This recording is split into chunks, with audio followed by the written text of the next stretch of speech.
Good morning. Welcome to the front row seat. I found myself in this place. It just has a really good vibe here.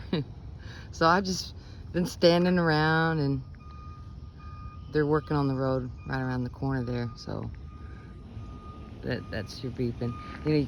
It's funny, you got your peace and quiet, and then you've got your struggle, which is that. It's always a work in progress, isn't it? I love these peaceful scenes I find myself in from time to time. I was talking to Julia from Simplicity Revealed last week, and we were talking around a couple of subjects that I was really interested in, and I was getting some insights from it, and I found this information about how our instincts work, because you know how all mammals have instincts that it's just almost like software that's hardwired into our minds. uh, there's survival instincts, there's mating instincts, there's food and gathering instincts. There's just quite a few of them in there, and all these are playing out you know in a world that's different than the world those instincts developed in. So, as you can imagine, we may be having a little bit of it'd be easy to have some glitches around that, if because you can see it in mammals that are taken out of the wild and put into a different environment. They act different. So our environment does affect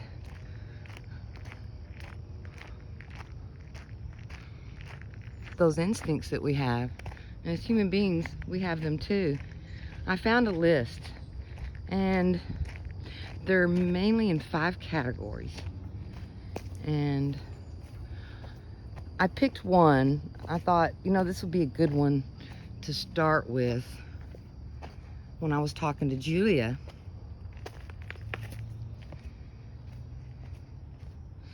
And these instincts, if our environment is something different than the instinct that we have, it creates it's an anxiety. It's not full-blown fear or a panic. It's just anxiety. It creates an anxiety, and it's just to get your attention. It's like, oh, you need to pay attention to this. Something's going on here. And the anxiety around it is not to disturb you, but to get your attention. And this hardwired instinct that we have is around groups, living in groups, being in groups. That was the surest way of safety and survivability if we lived and evolved out in nature, which who knows what happened.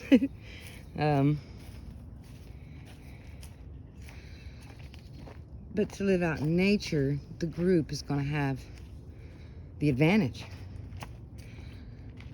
So I think we lived in groups a lot longer than we have lived separately, like we do now. Some families are still together living in close quarters, but where I'm from, that's not the case. We still see our family from time to time, but we don't live in a family group. We all have our own individual lives. And so this instinct around the group, I think, may be having a little bit of anxiety around it because we don't live in those groups anymore. And I think that can get, kind of triggered and turned on within us when we feel separation from, it doesn't matter, people in your life, pets, just anything that you're connected to and love. If you drill down deeper into this instinct, this hardwired instinct to be in a group and where everybody discusses the choices that are to be made, and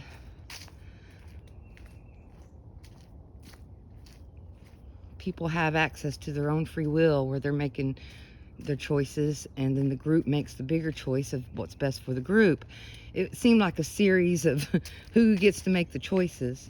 So this separation anxiety we have also has a component of it, of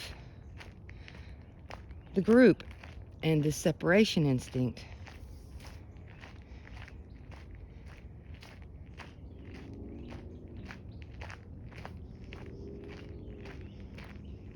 And really, when you look deeper into the separation piece of it, that you have anxiety when you're separated, and it's because of this group instinct. When you just go a little deeper underneath there, you can get to a lot of the intentions that you have around what you're doing. Because we start making choices out of the way we feel. And we want to resolve the anxiety and go back to a resting state. Well, that instinct, I think, needs to just be dealt with in a different way. And as I looked closer at this, why we feel the way we do when we separate, I kind of found something underneath there. And as I felt around this concept and thought about it, it is the connectedness. I think that when we love others, it's a connection. It's a unseen connection, and a connection of energy, connection of a vibration. I don't know how that works, but I think it's really this connection that we must have. I think that's what, it's what brings us like a well-being. And when humans have no connections with anybody else, they just go into this suffering mode. I saw that a lot when I was a nurse. And as long as they could stay connected to their friends, loved ones, families, they did much better.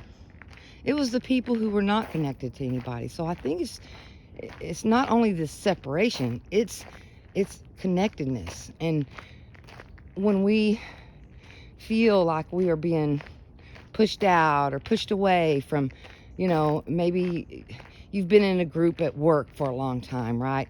And then somebody new gets hired, and they have different ideas about what should be taking place, and they want to do things the way they want to do them, and so their ideas become dominant, and then everything changes, and then the people that like the old way, well, then you're not in the in group anymore. So in reality, what they're losing is that connection to that group, because it's almost like the mind just does that, because of these instincts. It's just hardwired in there. So we're hardwired to group up together. And it's funny because I noticed this a lot when I was living in Port Aransas. It's a Gulf Coast town in Texas, and there was miles and miles of empty beach, and I would go there for solitude so that I could go walk on the beach and think.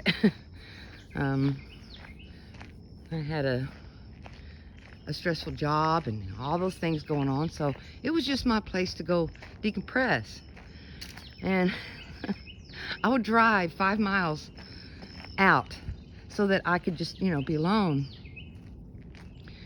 And there would be no cars anywhere, nobody anywhere. And I would get there. I would be there for a little while. And then it wouldn't be long. And a car would pull up and park right next to me.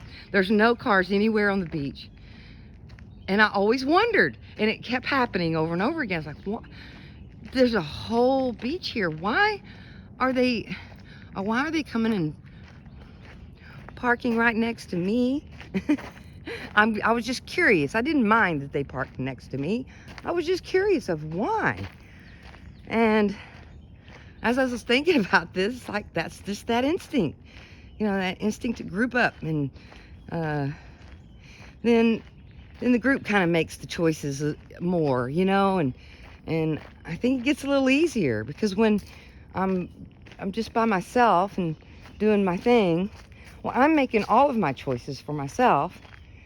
And then when I'm in a group, then I just kind of go with the flow. Let everybody have their free will and do what they do, and then I do what I do and just let it be, So yeah, this this anxiety we have about not being in a group, I think that anxiety, if that happens a lot in your life, growing up, that you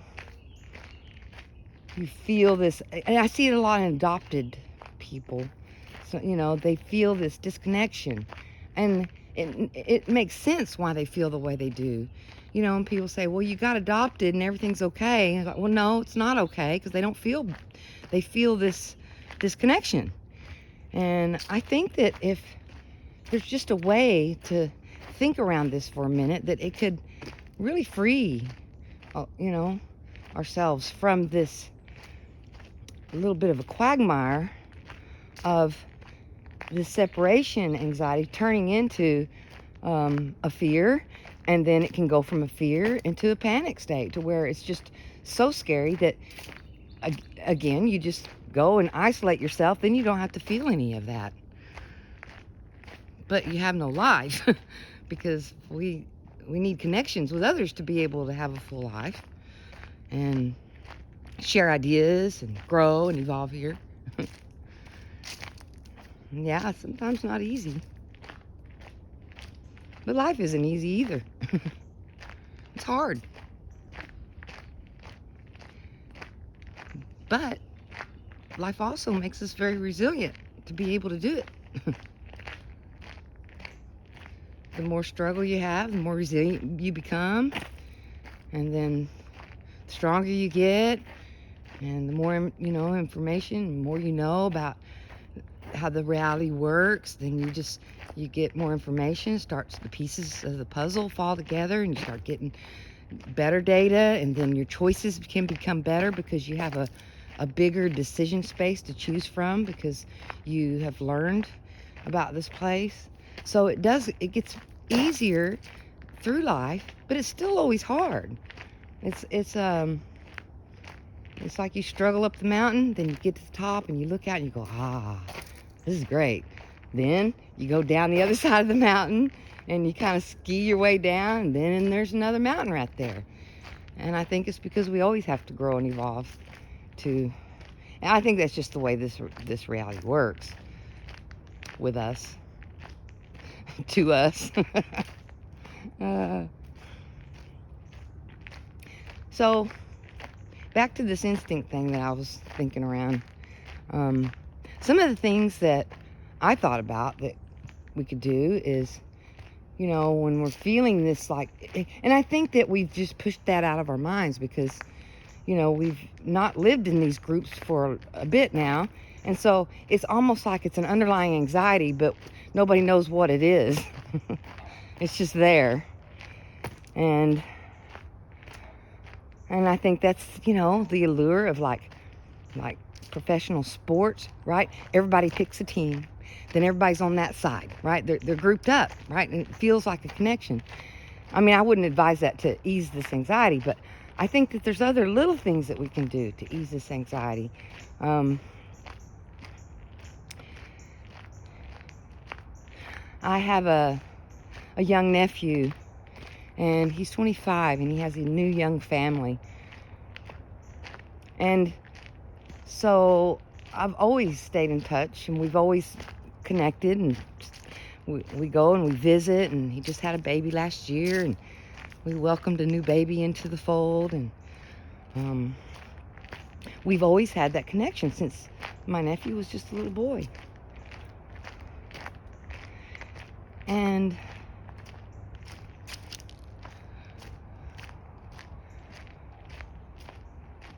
I know that when I'm around my nephew, I feel this, I feel different. And that's what it is. It's that connection, and you can see it, and it's before your eyes. When I'm not around them, I still feel that connection. So I think that that's how, this can be helped, is if you just, make one or two connections and then think about that connection and how you feel. And then that, I think, helps kind of turn that anxiety down on the whole connectedness, and we need this connection. We need others in our lives. I think it turns down the anxiety around that.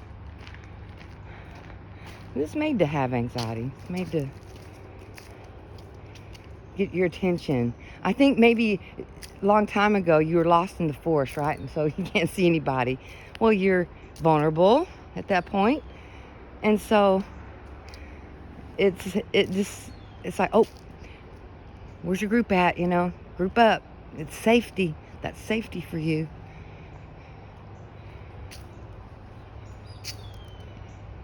So I think, really looking deeper into what are our instincts actually, what are they, is a really good way to figure out why you do what you do, what your intentions are around it. Can give you all this information about yourself, because we all have these instincts. They may be, look different and appear different in different people, but it's the same instincts in operation, because they're hardwired. But these instincts can be modified. They can be, you got to honor the instinct, but then just work around the instinct and give it more information so that, you're in a better frame of mind, a better, less anxious frame of mind. So I started with that one. There's 5. Our instinct for connection. I don't think that separation is a good word for it. I think it really is our instinct for connection. So around that one, I have a little bit more work to do, but I think that I've got enough information around it now to, really work with that one and see what I got going on within me and what is happening there. So it's really just a matter of,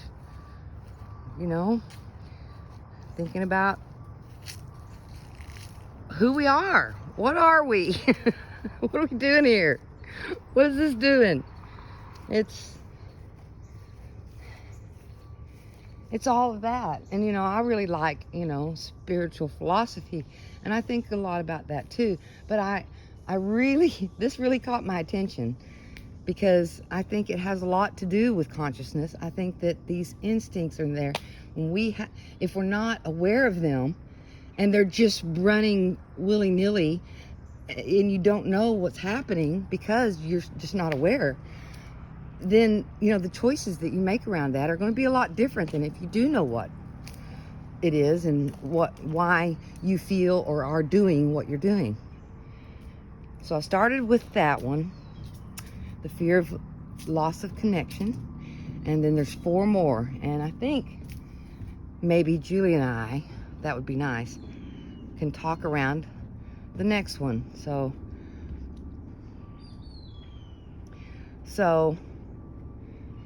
for So let's strengthen those connections. You know, all you have to do is just send a little note. Or I know people are busy and doing work and doing their lives, but just send a little hiya. You know, you may not have a 30-minute or whatever to talk to somebody. Just send a little note and just touch base. And you know, you do that with 4 or 5 people. Well, you've just reduced your anxiety around, uh-oh, you lost your connections with your group. You're in danger, Will Robinson. The group's not here, and you're not really in the safety zone anymore. Because when we're in a group, you know, there's not much that can sneak up on it because there's too many eyeballs watching. It's like a group of those, it reminds me of the group of those little, what are they? I think they live in Africa somewhere, and they stand up on their back legs, and they're the cutest little critters. I can't remember the name of them, but they live in a group, and they have, you know, a couple of scouts that are always watching. Because the hawks tend to come in and want to take a couple of their family members away. So they all work as a team out in nature, and they are the cutest to watch. But see, they all have instincts too, you know, to stay connected to your group. It's safer that way. A few people need to be the lookouts. A few people need to do this, and then it makes everybody have a sense of safety. And so our sense of connectedness is also connected to our sense of safety. Well, if we don't feel safe, then that's your reflection you're putting out there. I'm not safe. Then you're going to bring more of you're not safe, which causes another problem. And I'll just say this right quick, and I think I'm going to move on. It's very peaceful today out here. I'm out early. I'm getting hypnotized by this beautiful forest. It's really beautiful here.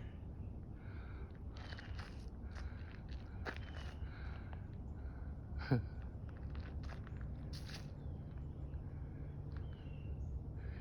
sun's coming up.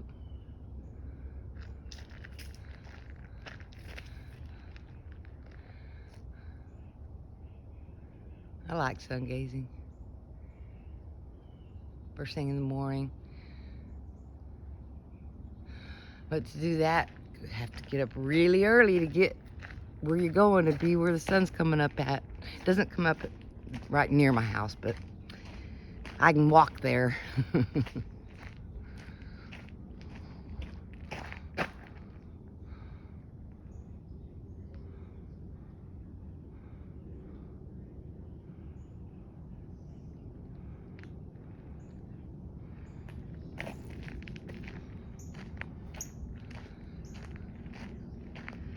So, I was talking about how connectedness helps us feel safe. And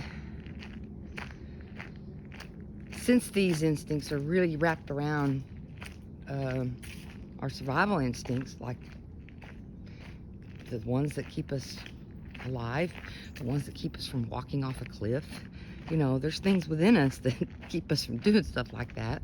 And we learn as we grow up what not to do to hurt ourselves and all that. But that's going into some of the